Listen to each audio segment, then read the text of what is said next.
नमस्कार, आपका मित्र चंद्रशेखर तापी। सफलता प्राप्त करने के लिए 3 बातें बहुत आवश्यक हैं। नंबर 1 सही दिशा, नंबर 2 सही सोच और नंबर 3 विश्वास। यदि विश्वास है तो समझ लीजिए कि आप मंजिल के बहुत करीब पहुंच चुके हैं। इसे एक कहानी के माध्यम से देखेंगे। एक समय की बात है, एक नगर में एक साधु रहते थे। वह लोगों को जीवन के हित के लिए मार्गदर्शन दिया करते थे। वे हर रोज सुबह अपने घोड़े को दूर कहीं घुमाने ले जाया करते थे। एक दिन रोज की तरह वे अपने घोड़े को घुमाने लेकर जा रहे थे। तभी रास्ते में उन्हें एक व्यक्ति कुछ सामान लिए हुए खड़ा हुआ दिखाई दिया। उस व्यक्ति ने घोड़े पर आते हुए साधु को देखा तो उन्हें हाथ देकर रुकने हेतु निवेदन किया। साधु ने उस व्यक्ति को ऐसा करते हुए देख अपना घोड़ा रोक लिया और उस व्यक्ति से कहा कि बोलिए क्या बात है। उस व्यक्ति ने कहा कि आपके रुकने के लिए बहुत बहुत धन्यवाद। वास्तव में मैं सुबह से यहाँ खड़ा हूँ, किंतु मुझे कोई वाहन नहीं मिल रहा है और घर पर मेरी माँ बीमार है और मैं उनके लिए दवाई लेकर जा रहा हूँ। आप जिस रास्ते जा रहे हैं मेरा गांव भी उसी रास्ते में पड़ता है। क्या आप अपने साथ मुझे गांव तक ले जा सकते हैं? मैं आभारी रहूंगा। व्यक्ति की विनम्रता और माँ के प्रति कर्तव्य परायणता की भावना को देख साधु ने उस व्यक्ति को अपने घोड़े पर बैठा लिया और आगे के गाँव की ओर जाने लगे। बातचीत करते करते साधु ने उस व्यक्ति से पूछा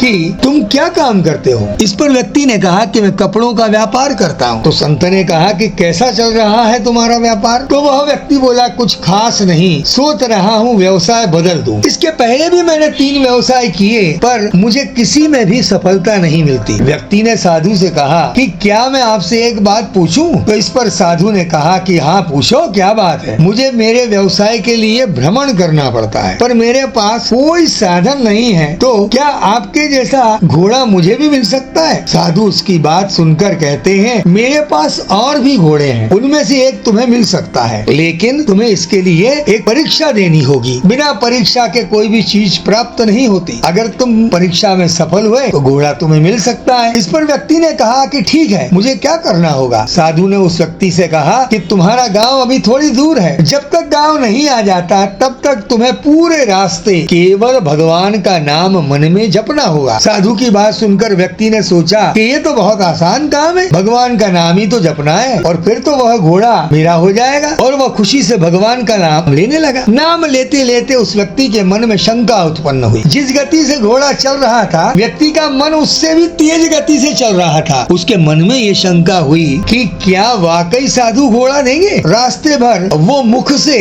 भगवान का नाम बोल रहा था और मन में साथ साथ घोड़ा देंगे या नहीं ये विचार भी करने लगा। आखिर उसकी शंका का बांध टूट गया और बीच रास्ते में भगवान का नाम का लक्ष्य छोड़कर अपनी शंका पूछ ही ली और कहने लगा कि साधु जी आप क्या वाकई घोड़ा देंगे? साधु ने व्यक्ति से कहा कि अब तुम्हें घोड़ा नहीं मिलेगा क्योंकि तुम परीक्षा में सफल नहीं हो पाए। कुछ समय में उनका गांव आ गया। उस व्यक्ति ने घोड़े से उतरने के बाद साधु को धन्यवाद दिया। व्यक्ति को उदास देखकर साधु ने उसे समझाते हुए कहा कि देखो मन में कुछ और था, दिमाग में कुछ और था, लक्ष्य कुछ और था, तो इस प्रकार नहीं किया जाता है। अगर तुम अपने विचारों पर लगाम लगाकर केवल भगवान के नाम पर ध्यान देते तो घोड़ा मिल जाता। हमारे मन में इधर उधर के विचार ही हमारे दिमाग में संशय उत्पन्न करते हैं जिससे हम अपने निर्धारित लक्ष्य से भटक जाते हैं। तुमने 3-4 व्यवसाय बदल दिए क्योंकि किसी एक लक्ष्य पर तुमने काम नहीं किया और जब सफल होने की नौबत आती तब तक तुम व्यवसाय बदल देते थे। इसका अर्थ यह हुआ कि आप अपने लक्ष्य पर ध्यान लगाकर काम ही नहीं करते। एक लक्ष्य ही नहीं रहता तुम्हारा। सफलता प्राप्त करना है तो आपका मन और दिमाग दोनों केवल और केवल एक ही लक्ष्य पर होना चाहिए। साधु की सीख व्यक्ति को समझ में आ गई और उसकी असफलता का कारण भी उसे समझ में आ गया। उस व्यक्ति ने साधु से मिली सीख को अपने जीवन में उतारा और उसने अपने ही व्यवसाय पर पूरा ध्यान दिया, एक लक्ष्य बनाकर उस पर मेहनत की और वह